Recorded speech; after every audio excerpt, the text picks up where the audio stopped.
All right, welcome back, everyone, to Lakers Latest. I hope you guys had a good week. I hope you guys have had a good weekend thus far. It's been pretty nice out for the most part.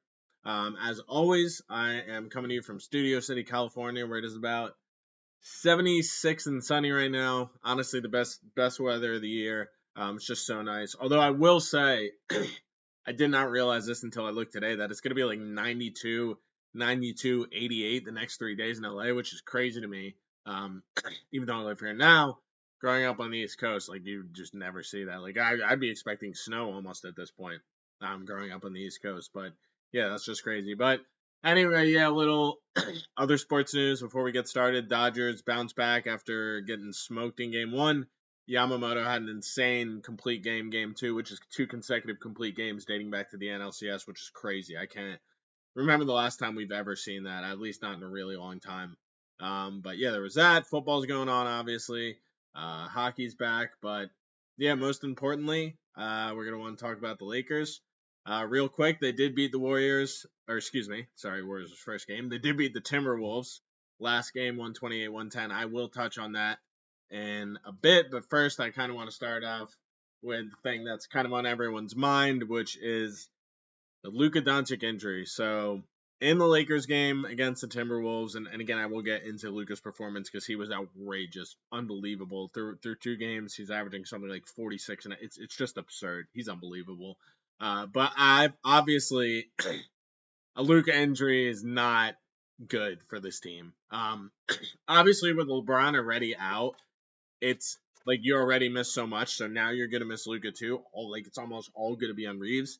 But yeah, so basically Luka at multiple points of the game got a finger sprain. I can't remember which side, but and also leg contusion. So right now they're saying he's going to be out at least a week.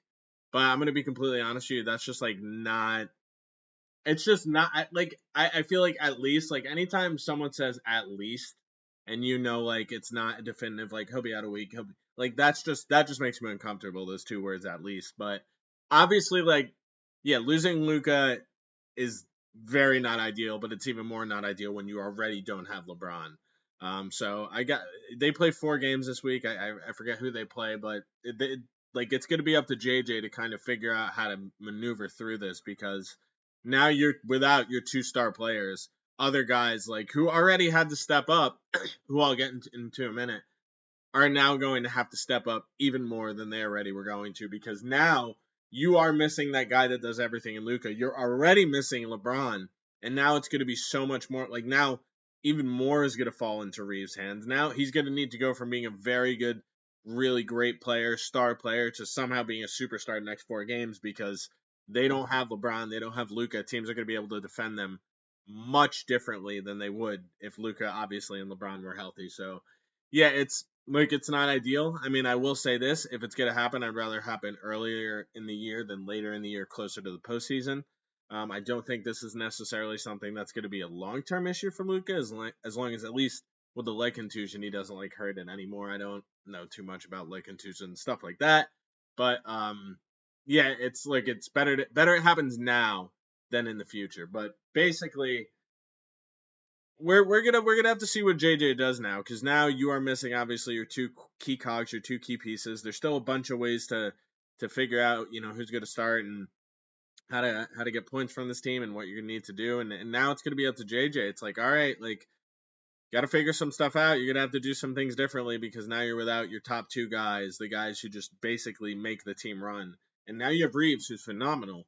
But now more pressure is going to be on him. It's going to be a little bit easier to guard him when Luka and LeBron are not out there. So yeah, this injury definitely right now short term has a very big effect on the next few weeks. And at the end of the day, like, all these games matter. You know what I mean? Especially in the West. Like, this is, let's say he's out 6 games, right? Like, say you go 1-5, like that 1-5 could be the difference between being like the 7 seed in the West at the end of the season and like the 2 or 3 seed. Like, that's how close it's gonna be. So every game matters, even though it is early in the season. Every game matters. So they're gonna have to find a way to kind of tread water until at least Luka is back, and then hopefully LeBron pretty soon after him. But yeah, obviously losing Luka is very, very not ideal.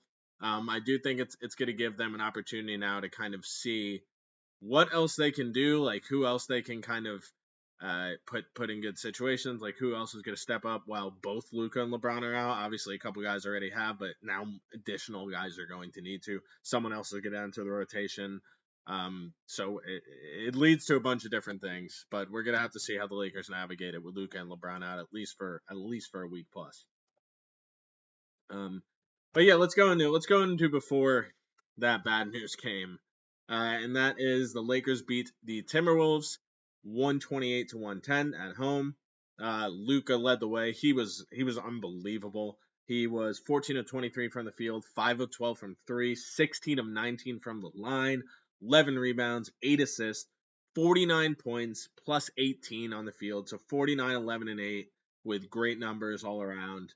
He was just unbelievable. I mean, and mid range, going to the basket, passing. I mean, you know what he was capable of. You know how unbelievable he is. It's why many of us considered it the craziest trade we've ever seen in NBA history, because it was almost incomprehensible that someone would trade a player of that caliber, that young, that he's accomplished so much. Obviously, he hasn't won a championship yet, but the amount he's accomplished is very rare. You haven't seen many people do what he's done in the age that he has. So it was we knew what caliber of player we were getting when he came. That's why it was so astonishing that he actually got traded.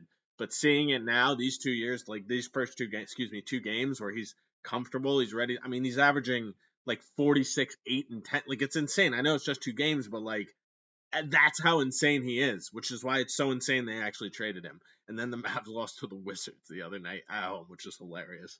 Um, but yeah, Luka was outrageous.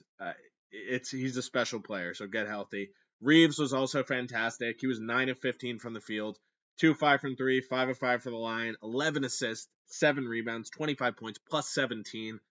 This is not, again, 2 game sample. I get it, and obviously LeBron is gonna make things different when he comes, but this gives you a little bit of, I know it's only 2 games, but it gives you a little bit of an idea of what they would be like as a duo if LeBron were to be gone next year. And it's like, they've played pretty damn well. Like, I know obviously they didn't win game 1, but like they do play really well together. They play off each other. The question is if Reeves can 100% be that second guy, we'll see. But at least from 2 games, they've looked really good so far. I've really enjoyed watching them as a duo. I'm excited to see them in the future, and also see LeBron obviously get incorporated when he's back.